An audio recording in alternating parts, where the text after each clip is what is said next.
Hello everyone, मैं सत्येंद्र सिंह आपके अपने चैनल इंडियन पीसीएस एकेडमी में बहुत बहुत स्वागत करता हूं। तो मैं आशा करता हूं कि आप लोग बहुत अच्छे तरीके से पढ़ाई कर रहे होंगे। तो हम सबसे पहले अपने इस सीरीज के बारे में, यानी जो भी हमारी क्लासेस चल रही हैं, पूरे क्लास के बारे में ज्योग्राफी के थोड़ी बात करते हैं। इसको अभी जितने भी हमारे टॉपिक हो गए, 5 से 6 जितने भी टॉपिक हो गए, आपको अच्छे से और डीपली पढ़ते हुए चलना है। ओके, तो दोनों हिसाब से आपके लिए महत्वपूर्ण हो जाएंगे। एक तो मेंस के हिसाब से भी हो जाएंगे और दूसरा आपके प्री के हिसाब से भी हो जाएंगे, क्योंकि आजकल जो एग्ज़ाम में प्री में भी क्वेश्चन जो पूछे जाते हैं थोड़ा डीप पूछे जाते हैं ना, तो आपको डीप में ही पढ़ना है।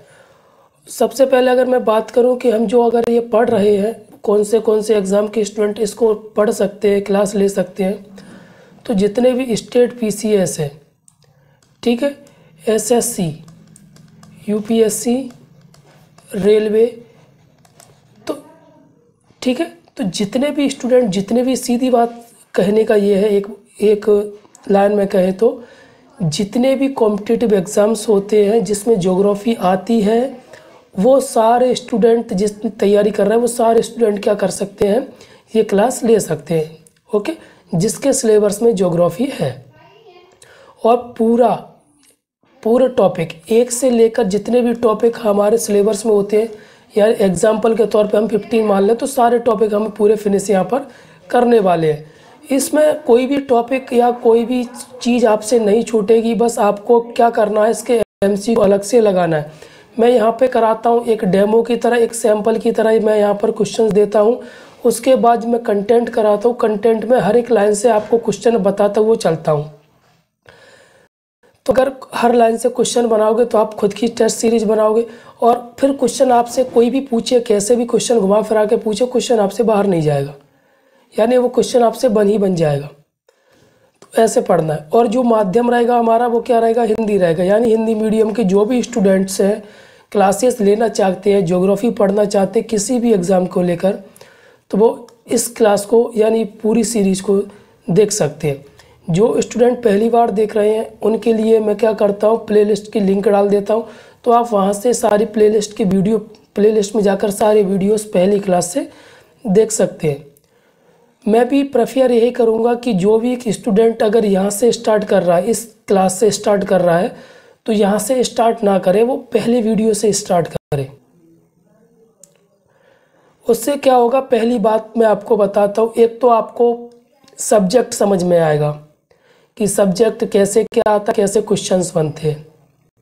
दूसरी बात है कि जैसे मैं आपको पहली बार आप मेरी क्लास ले रहे हैं, तो आप मुझे समझने का आपको मौका देगा। तो ये होता है, आप अगर क्लास लेंगे और पूरा तरफ से मैं हाई लेवल का डीप से कंटेंट देता हूँ।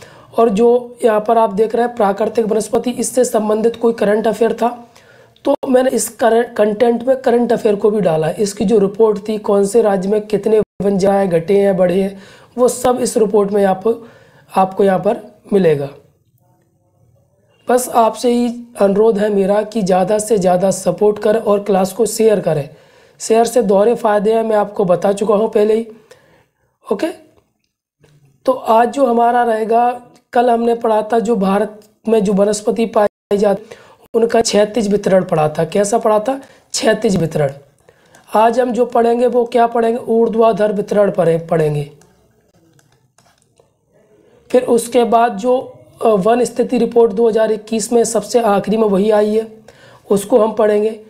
फिर हमारा जो प्राकृतिक वनस्पति है पूरा फिनिश हो जाएगा। फिर आप इसके क्या करोगे, एमसीक्यू लगाओगे। एमसीक्यू लगाने के बाद आपका पूरा टॉपिक क्लियर हो जाएगा। फिर आप अगला टॉपिक पढ़ना। फिर बाद में क्या करोगे, पूरा हर टॉपिक होने के बाद आप एक पहले टॉपिक से स्टार्ट करोगे और सभी के क्या करोगे, एमसीक्यू लगाओगे या टेस्ट सीरीज जो भी लगाओगे आप। ठीक है, अगर आप लोगों का सपोर्ट मिला, अगर व्यूज़ बढ़े, आप लोग ज़्यादा आए, तो मैं यहाँ पर मॉक टेस्ट का प्रबंध भी करूँगा, टेस्ट सीरीज का भी प्रबंध करूँगा। क्योंकि अभी स्टूडेंट ना तो मेरा चैनल ज़्यादा लोगों तक पहुँचा है, ना ज़्यादा लोग जुड़े हैं, तो अभी मॉक कराने को कोई मतलब भी नहीं है ना। ओके, तो आप चलते आज के अपने टॉपिक की तरफ।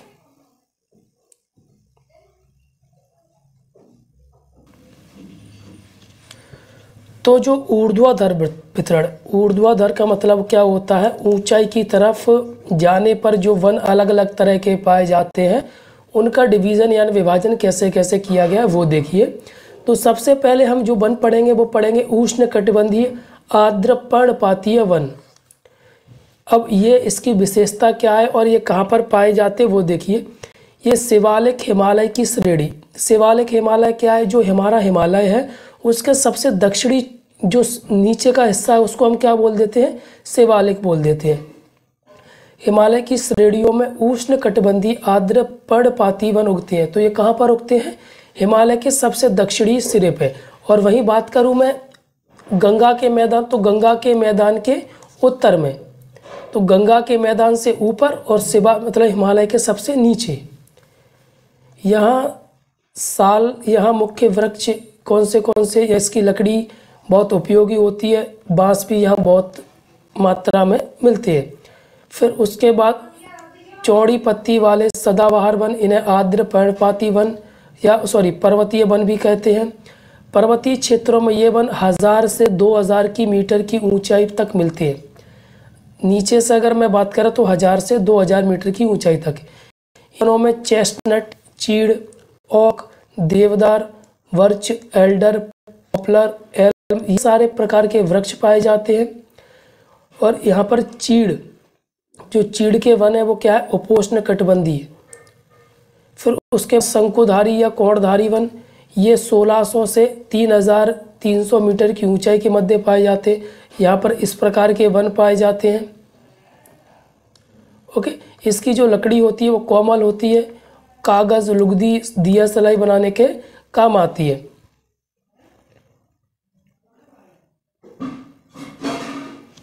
फिर चौथे प्रकार के जो वन है इसमें हिमालय के जो 3600 मीटर से अधिक, तो ये विभाजन किया गया ऊंचाई के आधार पर, लाइकेन ही उगते हैं। ये क्वेश्चन थोड़े कम पूछे जाते हैं, इसलिए मैंने इनको ज़्यादा डीप में नहीं कराया है।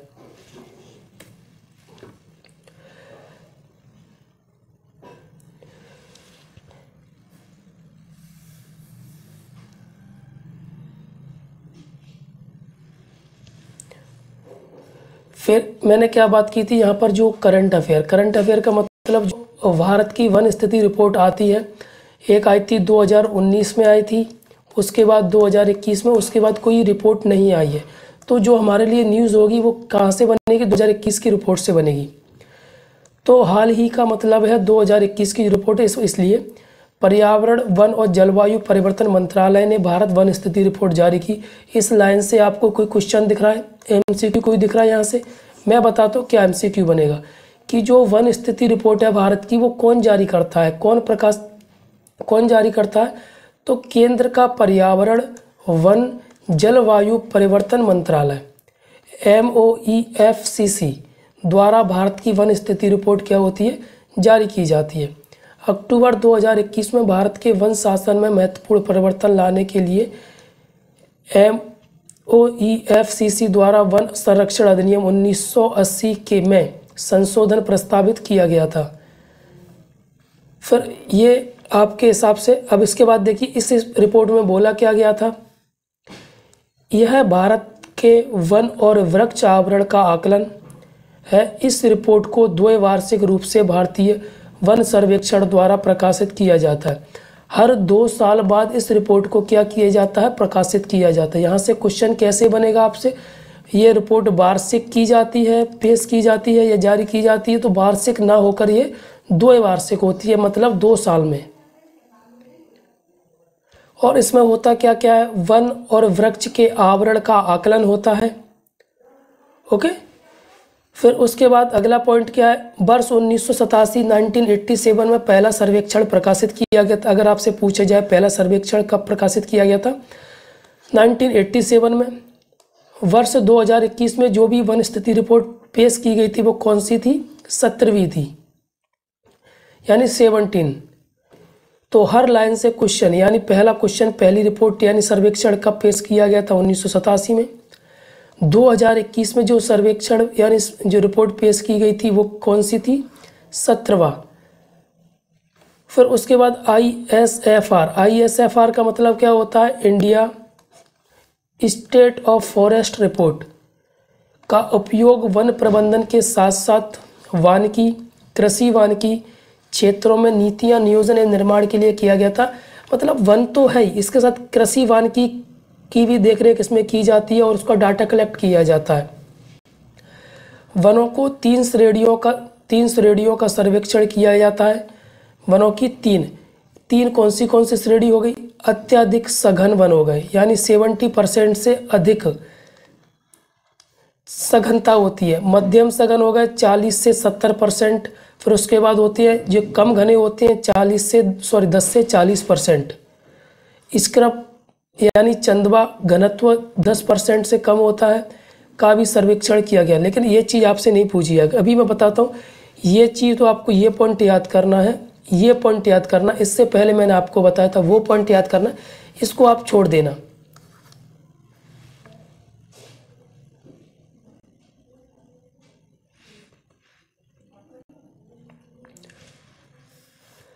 फिर जो रिपोर्ट थी उसकी विशेषता यहाँ पर दी गई है।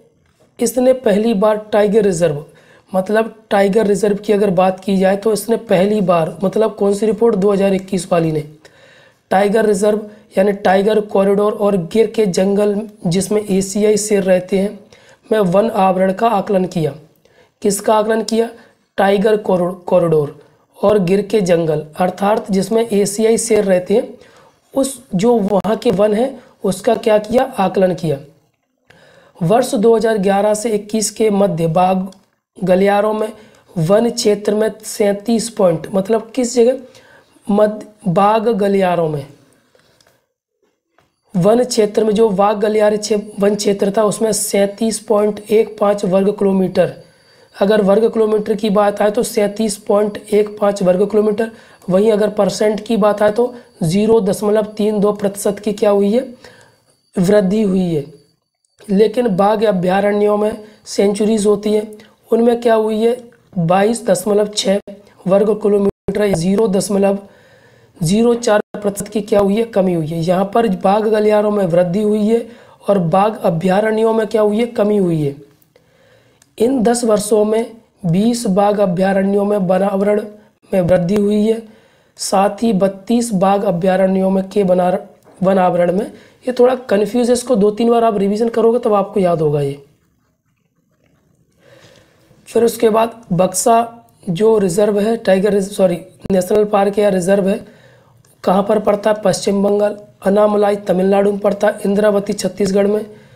कि जो भी रिजर्व है उसमें क्या हुई है, क्षेत्र में वृद्धि देखी गई है, जबकि कमल या तेलंगाना में है, बद्ध कर्नाटक में, सुंदरवन रिजर्व पश्चिम बंगाल में, इसमें क्या देखी गई है, वृद्धि देखी गई है, और इनमें क्या हुई है, कमी। ठीक है, यहाँ पर आप लिख सकते हैं कमी। अरुणाचल प्रदेश में पक्के टाइगर रिजर्व में सबसे अधिक लगभग 97% वनावरण है। सबसे ज़्यादा किसमें वनावरण है, अरुणाचल प्रदेश में। कितने प्रतिशत है, 97। फिर उसके बाद पिछले 2 वर्षों में, यहाँ पर वृद्धि की अगर बात करें कि कहाँ कहाँ वृद्धि हुई है, पिछले 2 वर्षों में यानी 2019 से अगर बात करें 2021, तो 1540 वर्ग किलोमीटर के अतिरिक्त कवर के साथ देश में वन और वृक्षों के आवरण में क्या हुई है, वृद्धि हुई है।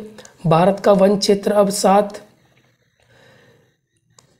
7,13,789 वर्ग किलोमीटर है। यह देश के कुल भौगोलिक क्षेत्र का कितने प्रतिशत है, 21.71%, जो वर्ष 2019 में कितना था, 21.67% था। तो लगभग 0.4% की क्या हुई है, वृद्धि हुई है इसमें। वृक्षों के आवरण में 721 वर्ग किलोमीटर की वृद्धि हुई है। फिर कमी कहाँ कहाँ हुई है, तेलंगाना में 3.07%, आंध्र प्रदेश में 2.22%, उड़ीसा में 1.04%। वन आवरण में क्या हुई है, ये वृद्धि दर्शाने वाले, और यहाँ पर क्या हुई है, कमी हुई है। कौन से राज्यों में कमी है, अरुणाचल प्रदेश, मणिपुर, मेघालय, मिजोरम और नागालैंड।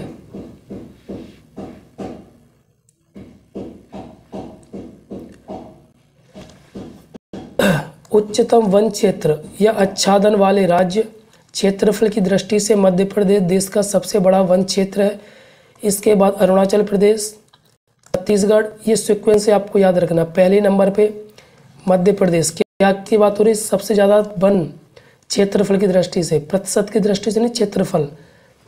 दूसरे नंबर पे अरुणाचल प्रदेश, तीसरे नंबर पे छत्तीसगढ़, चौथे नंबर पे उड़ीसा, पांचवें नंबर पे महाराष्ट्र।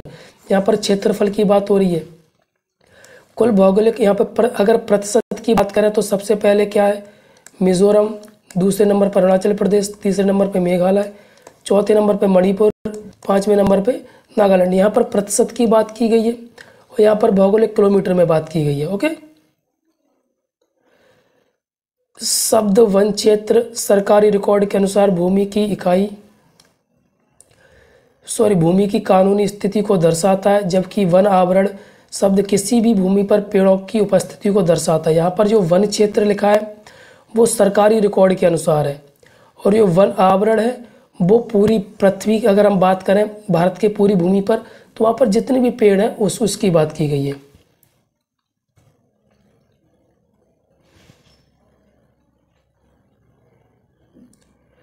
यहाँ पर एक थोड़ी इम्पोर्टेंट चीज़ है, थोड़ी नहीं बहुत इम्पोर्टेंट चीज़ है, इसकी मैं आपको PDF प्रोवाइड करा दूंगा। ओके, इसकी PDF प्रोवाइड करा दूँ, क्योंकि इसमें कोई समझाने वाली बात नहीं है, डायरेक्ट मैं PDF दे दूंगा, फिर इसको समझ ले कि होता क्या है। अगर जैसे PSC की बात करूँ तो उसमें 2 नंबर में क्वेश्चन पूछ लेते हैं। ये रामसर साइट एक अंतर्राष्ट्रीय संधि है जिसमें एक अंतर्राष्ट्रीय महत्व की आर्द्र भूमियों के संरक्षण। आर्द्र भूमि क्या होती है? जो पानी में रहती है, मतलब जो सीधी बात है, ये पानी से संबंधित है, के संरक्षण के लिए किया जाता है। इसे रामसर कन्वेंशन के नाम से भी जाना जाता है। वर्ष 1971 में यूनेस्को द्वारा इस संधि को शुरू किया गया था।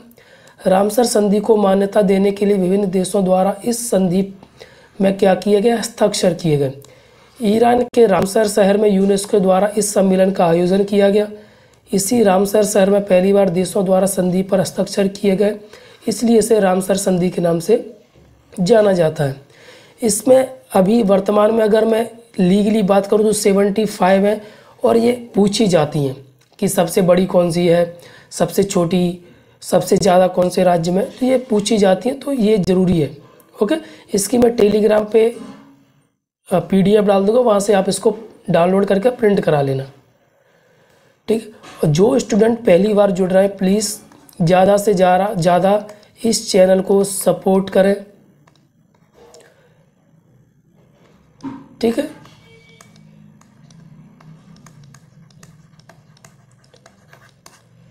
और इसी नाम से क्या है, हमारी टेलीग्राम चैनल है, और वहाँ पर जाकर, और मैं इसकी लिंक डिस्क्रिप्शन में दे देता हूँ, आप वहाँ से भी डाउनलोड कर सकते हैं, वहाँ से भी PDF निकाल सकते हैं। ठीक है।